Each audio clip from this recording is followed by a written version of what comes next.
Buenas tardes, jóvenes. Vamos a revisar el tema Mycobacterium tuberculosis.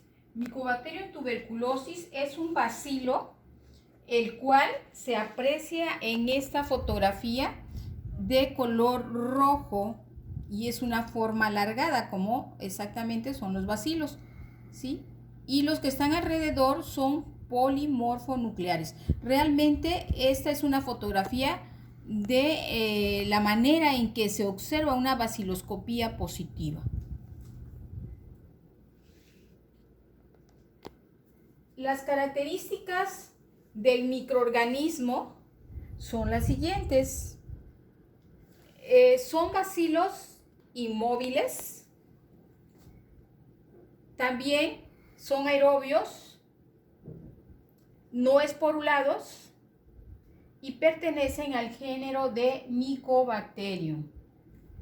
Están constituidos de ácido micólico alrededor del 60%, por lo cual toman el nombre de micobacterias. Entonces, Mycobacterium tuberculosis también se le conoce como micobacteria. Tenemos que están constituidos también de ácido N-glucolil murámico. Es otra de sus características. Y la pared de este micobacterio está constituida de bastantes lípidos, lo cual va a darle la propiedad de resistir a desinfectantes y a colorantes, por lo cual este microorganismo no puede teñirse adecuadamente, sino hay que utilizar primero decoloraciones para que después pueda colorearse y podamos verlo de esta manera. Dentro de otras características de este bacilo es que tiene un factor llamado cordón, el cual inhibe la migración de leucocitos. Quiere decir que los leucocitos no llegan al sitio de la infección y entonces como resultado hay la formación de un granuloma. Vamos a ver también de que se le conoce como bacilo ácido alcohol resistente porque precisamente resiste a la decoloración. Es muy difícil decolorarlo y para que tome la coloración hay que calentarlo, hay que pasarlo bajo la flama para que pueda tomar la coloración como lo vimos en las fotografías. Este bacilo puede generarse o puede reproducirse entre 12 a 24 horas. Es su tiempo de generación. Y vemos que este Mycobacterium es intracelular, crece dentro de la célula. Y las células en donde crece son los macrófagos alveolares. Tiene factores de virulencia. Dentro de esos factores de virulencia de Mycobacterium están las adhesinas, ¿sí? La cual se unen a la bacteria. La bacteria puede estar ozonizada o no, ya sea por anticuerpos o por complemento, para poder entonces unirse al macrófago. También está constituido de lipoarabinasas, de receptores de manosa, entre otros factores más. Aquí es muy importante que como factor de virulencia el virus tiene la prevención de que se fusione el fagosoma y lisosoma. Recuerden que el fagosoma puede tener al microorganismo a la hora de entrada y los lisosomas están en el interior de la célula, los cuales van a contener enzimas y estos pueden entonces fusionarse ambos y puede ser eliminado el microorganismo. Pero ¿qué es lo que pasa? Cuando el bacilo utiliza el complemento, entonces en vez de que pueda eliminarse, se detiene la maduración del fagosoma y previene la unión de ese lisosoma. Entonces, si no se unen, las enzimas no pueden actuar sobre el microorganismo y por lo tanto tiende a sobrevivir en el macrófago el Mycobacterium. Hablando epidemiológicamente, el humano es el es el reservorio, ¿sí? Con cepas inocuas, cepas de Mycobacterium que no son dañinas, ¿sí? Y sin embargo también se puede encontrar en el ambiente, como en suelo y como en agua. Tenemos que 1/3 de la población está infectada. Ustedes en sus artículos que estarán leyendo se estarán dando cuenta que en Tabasco o a nivel nacional se han duplicado los casos de tuberculosis. ¿A quiénes afecta más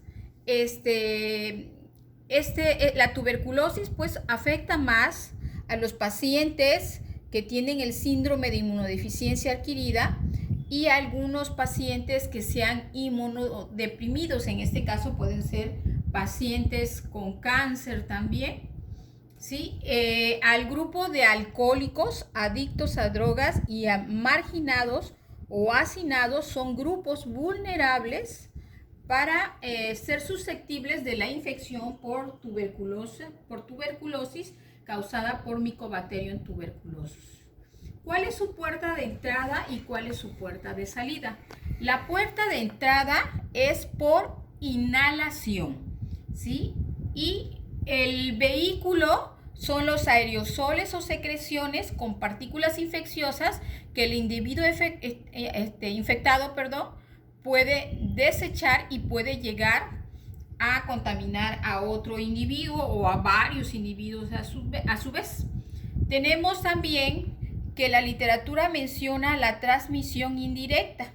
Esta es por vía alimentaria y generalmente se da en los animales, en el caso de las vacas, cuando presentan mastitis tuberculosa y su leche está contaminada al no ser pasteurizada, y es la vía o el vehículo por lo cual el ser humano también puede contagiarse. La puerta de salida. Entonces, es dependiente del sitio donde esté la infección. Puede ser entonces que si está en pulmones, entonces la puerta de salida también es la respiratoria a través de aerosoles, de secreciones, pero también puede ser a través de la orina. Quiere decir que la tuberculosis no nada más es a nivel pulmonar, sino que puede estar en riñón y puede estar en otros sitios, como vamos a ver más adelante. Ahora, una vez que se infecta el huésped, no nada más se infecta y él se queda sin hacer nada, sino que ya lo vimos en el aspecto inmunológico, que entonces nosotros como seres humanos también tenemos cómo defendernos, de tal manera que vamos a tener como defensas a los linfocitos T, a las interleucinas 2, al interferón gamma, los cuales van a activar la inmunidad celular del huésped. Entonces, a través de estos 3 elementos se activa la inmunidad celular del infectado, ¿sí? En condiciones normales. ¿Y esto a qué lleva? Lleva a facilitar que sea eliminado el Mycobacterium por los fagocitos. Vamos a ver que existen otros elementos que también pueden incrementarse. En el caso de las citocinas, el factor de crecimiento transformante beta 1 e interleucina 10 tienen como resultado que se reduzca la actividad de los macrófagos para fagocitar. Y tiene como resultado entonces que Mycobacterium sobreviva en el interior de los macrófagos. Existen otros tantos mecanismos. Por ejemplo, hay aumento de los RNA mensajeros, los cuales van a aumentar a los genes proinflamatorios y al factor de necrosis tumoral alfa y algunas quimiosinas, los cuales van a tener como resultado la formación y mantenimiento del granuloma, que es característico de la enfermedad por tuberculosis. Hay otros mecanismos también. en los cuales se puede dar la inhibición de la apoptosis, perdón, que es la muerte celular, ¿verdad? Entonces, si está muy infectada una y no puede superar eso, bueno, debería de morir. Pero ¿qué pasa? Que entonces el mismo microorganismo puede montar algunas defensas e inhibir esa apoptosis o muerte celular y poder sobrevivir, ¿sí? Dentro de los otros mecanismos. Bueno, entonces vamos a ver aquí, dentro de la patogenia, que aquí podemos ver que Mycobacterium tuberculoso puede entrar por la nariz vía aérea, ¿sí? Por las vías respiratorias o también por vía digestiva. Entonces, aquí podemos ver que va pasando por todos los conductos inhalatorios hasta llegar a pulmones, ¿sí? Pero también puede pasar a través de los conductos linfáticos y puede llegar a los nodos linfáticos, ¿sí? Puede llegar ahí y puede difundirse hacia la demás economía humana. Ahora, podemos ver aquí que una vez en pulmón puede presentarse una lesión primaria, y esta lesión primaria la vemos aquí agrandada, el contenido, ¿sí? Entonces, en esa lesión primaria va a haber células T, va a haber células gigantes que ven ustedes aquí, va a haber macrófagos infectados, porque dijimos que es intracelular y infecta macrófagos, ¿sí? Y va a haber un centro, el cual, por las condiciones, puede inhibirse el crecimiento de las bacterias, ¿sí? Pero también puede haber una persistencia de la micobacteria y causar un daño o una lesión en el tejido, ¿sí? Ahora podríamos ver también que tenemos después la fase de postprimaria, enfermedad postprimaria, en la cual podríamos ver que esos granulomas, al tener tos excesiva, pueden entonces romperse y dejar un hueco o una lesión, una cavidad, ¿verdad? Una cavidad o una lesión se le llama cavernas. Pero entonces, al romperse estos pueden circular y pueden ser expectorados, y puede esto ser la fase en donde el paciente vuelva a presentar la sintomatología, o bien también pueda infectar a las personas que estén a su alrededor. Y esta microfotografía solamente es para ejemplificar histológicamente lo que hemos mencionado ya en la primera figura. ¿Qué enfermedad causa entonces Mycobacterium tuberculosis?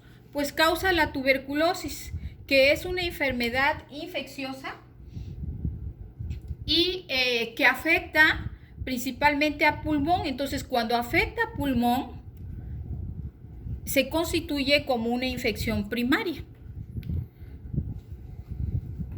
Y vemos también que la tuberculosis puede ser secundaria, y esto se refiere a cuando hay una reinfección que puede ser endógena o puede ser exógena. Endógena, como explicamos en la diapositiva anterior, cuando se revientan los granulomas, hacen cavernas y salen en exceso otra vez Mycobacterium tuberculoso, puede reactivarse la reinfección si el paciente estaba aparentemente sano. O también puede ser de forma exógena, que vuelva a tomar el bacilo de forma externa el paciente. En la cuestión secundaria, entonces, ya no está en pulmón, sino que puede viajar a riñón o a cualquier otro órgano, ¿sí? Entonces hablamos de tuberculosis renal, o puede viajar o situarse a nivel gastrointestinal, y entonces se conoce como tuberculosis gastrointestinal. Pero también puede viajar a cualquier parte de la economía, la cual puede ser entonces una tuberculosis que afecta a testículos, a piel, a ovarios, entre otros. ¿Cuáles son sus signos y síntomas de la tuberculosis pulmonar? Son tos, expectoración, ¿sí? O flemas, fiebre al final del día, generalmente en forma de febrícula.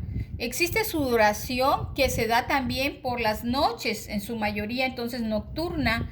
El paciente pierde peso y también presenta una fatiga y cansancio intensos. Puede el paciente o tiene sibilancias, la cual es un signo de dificultad respiratoria. Su diagnóstico se diagnostica de 4 maneras: de forma microbiológica, radiológica, inmunológica, y se hace un diagnóstico diferencial. En la microbiológica vamos a buscar al bacilo ácido alcohol resistente a través de la técnica de Sil-Nielsen, recolectando esputo del paciente, también orina de 24 horas, podría ser también líquido cefalorraquídeo, líquido pleural o lavado gástrico. También otra técnica microbiológica es la de fluorescencia, aunque en orina de 24 horas puede haber una reacción cruzada y puede dar falsos positivos. Radiológica, bueno, pues entonces a través de radiografía de tórax, buscando las cavernas que ya mencionamos anteriormente cuando los granulomas se rompen.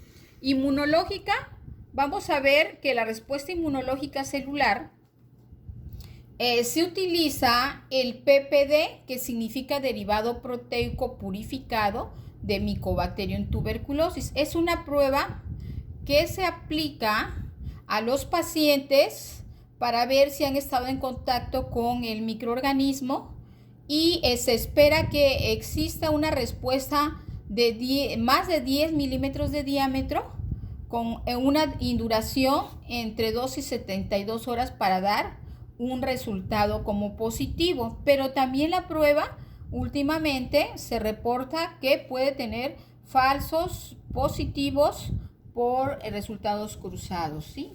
Y el diagnóstico diferencial, estamos hablando que lo debe de hacer el médico desde el punto de vista de que existen varias micobacterias que son atípicas o no dañinas y que podrían entonces presentar alguna sintomatología cuando el paciente se hace inmunodeprimido. Sí, también hay que diferenciar a Mycobacterium tuberculosis de micosis profundas como la histoplasmosis, la coccidiomicosis, o también en pacientes con cáncer de pulmón, tendría que hacerse esa diferenciación, y esto, bueno, queda clínicamente al médico con todas las herramientas que hemos mencionado anteriormente. La prevención y tratamiento. Primero se debe localizar de forma temprana al paciente infectado con el propósito de dar tratamiento. No lo acercas, acércalo. Tenemos también que debe de hacerse estudios de contactos con pacientes de TBP y debe de hacerse prevención de la población en riesgo, ¿sí? Y su tratamiento, prevención también podría ser a través de la vacuna llamada BCG, que significa Bacilo Calmette-Guerin, ¿sí? Que es proveniente o es derivado del Mycobacterium bovis vivos atenuados. Es la vacuna que se utiliza en forma preventiva. Y el tratamiento. El tratamiento es farmacológico y hay una fase intensiva y hay una fase de sostén. En la fase intensiva tenemos a la rifampicina, isoniazida, piracinamida, etambutol. Y en la de sostén, la isoniazida y la rifampicina. Quiere decir que al principio que el paciente está enfermo se le da de forma intensiva y después se le mantiene en la fase de sostén también con medicamento. Bueno, muchachos, eso es todo, y gracias por su atención y espero que sea de utilidad esta clase.